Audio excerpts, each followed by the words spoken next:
All right, everyone. Welcome to my Thursday Theolog. And normally it's a mailbag. And I'm actually kind of counting this one as a mailbag because I get lots of messages or questions or interest in what I think about certain shows or movies that come out.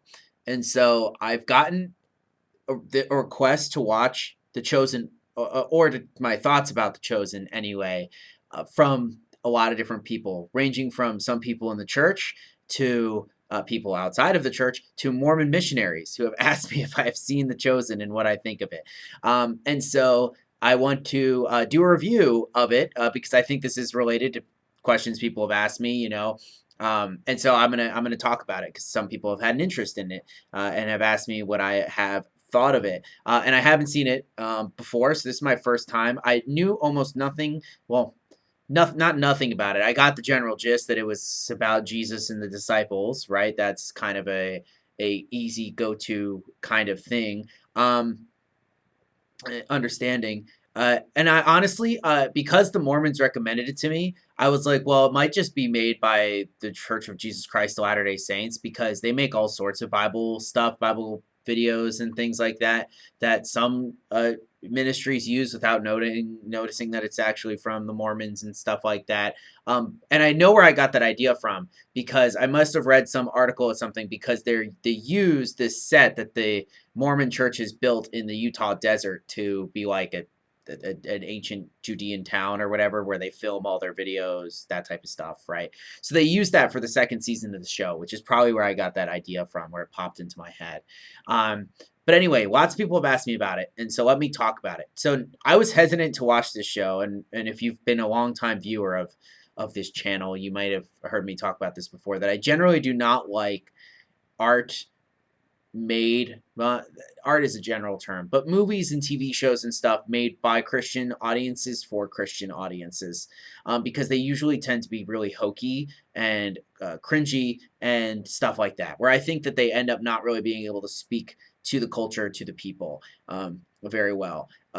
And and even on top of that, I always worry about shows where Jesus is presented, not because I have anything against presenting Jesus, but it just is always, a very it's difficult. It's very difficult to do it well. And of course, everyone brings their own bias about who Jesus might be into the show. And so I was worried about that. And I have to say that my worries were pretty unfounded. I actually watched the whole first season of The Chosen um, over the past like 2 or 3 days. Pretty much binge watched it. Each episode is about 45 minutes long, I would say.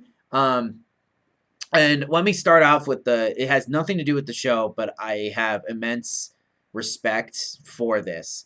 And this is like an exact opposite of like the ARC experience, right?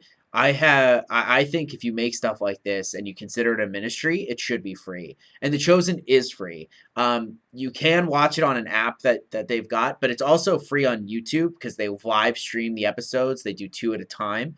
So it's like, four videos, about an hour and a half each. And the quality probably isn't as good as if you watch it because it's also on other streaming services. So if you watch it on one of your streaming services, if they have it, it's probably the quality is probably better on the streaming service than it was on YouTube. But I still found it very good. The production quality is very good, and the fact that it's free is wonderful. And it's all crowdfunded from what I understand. So people just, throw a few bucks in. And so it's just been Christians from all over the world chipping in, some bigger investors and stuff like that. And investors is a wrong unless they're investing in the kingdom of God, right? Because they're not making any money off this, as far as I can tell, unless they sell like DVDs or something. But that's whatever. And maybe people pay to have it on their streaming service or whatever. But it clearly was meant to be a ministry. First and foremost, and so I really respect that aspect of it. Acting is good. Nothing that I found objectionable, really.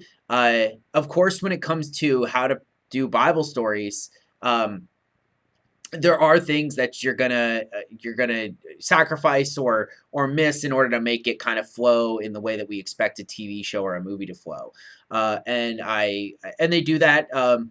I wouldn't say they get anything wrong necessarily. Like I'm sure I could, I had my historian's hat on, but I usually turn that off for movies because I don't expect the accuracy that you know historians want in things generally. But it seems like they did a pretty good job. Like one of the things that I caught early is, and this is just in the first few episodes, so it's not really a spoiler.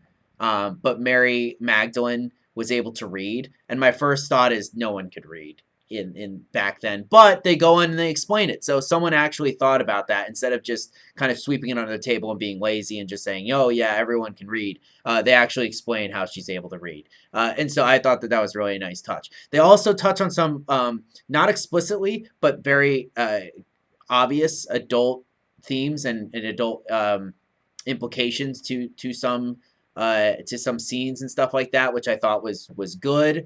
I love the Romans and how pompous they are. That's kind of just a fun thing about the show. And I think I honestly I would say it's good. I think the only thing I can criticize, and this isn't even a bad criticism because it's like how would you do this and this not happen?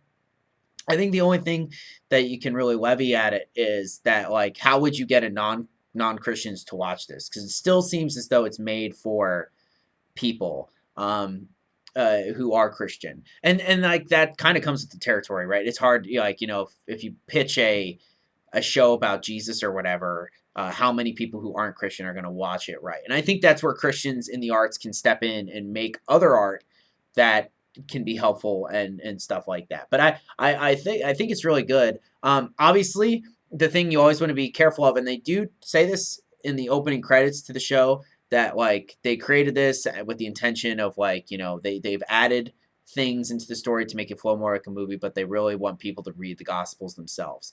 So, because some people, as Kathy Ramsey pointed out to me one time, will just turn this into the Gospels for themselves. Like this is what it becomes, and so they do a good job, or they do as much as they can, I think, to offset that. That's just human tendency in nature. So, if you like want to watch it, I'll put the link to the first stream down below. It's actually the streams are kind of interesting because they have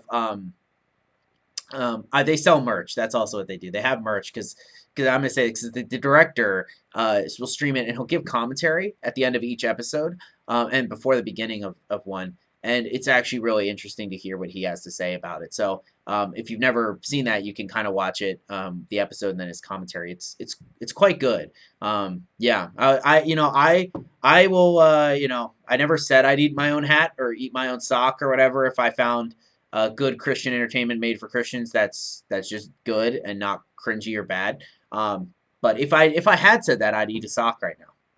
So go ahead, go check it out. You get my stamp of approval. Hopefully in later seasons. Apparently they're planning on doing 7 seasons, which is crazy, very long. But they're gonna get probably into the more theological things, and I guess that's when I'll have to revisit it again. But I would say check it out. It's worth a watch. All right, everyone. Peace out.